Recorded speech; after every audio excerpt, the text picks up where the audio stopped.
خبر شامل کریں گے۔ ڈرگ ریگولیٹری اتھارٹی نے جعلی ادویات تیار کرنے کی اطلاع پر پورٹ قاسم کراچی میں فارما کمپنی پر چھاپہ مارا ہے۔ اسی پر بات کریں گے ڈون نیوز کے نمائندے نوید صدیقی سے۔ نوید، چھاپے کی کیا ڈیٹیلز ہیں آپ کے پاس؟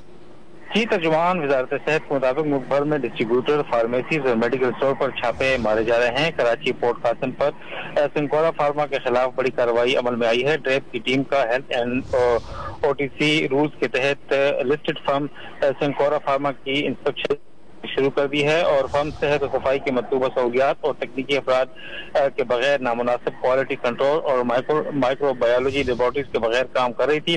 فرم اس کی آڑ میں جعلی غیر رجسٹر، غیر اندراج شدہ مصنوعات اور ادویات وغیرہ کی تیاری میں ملوث تھی۔ مشتبہ اسٹاک کو ابتدائی طور پر 28 دنوں کے لیے مقررہ فارم 1 پر ضائع نہ کرنے کا حکم دیا گیا ہے اور فرم کو ہدایت کی گئی ہے کہ وہ تمام اور مشاہدات کی تفصیل جو ہے وہ پیداواری سرگرمیاں روک دے۔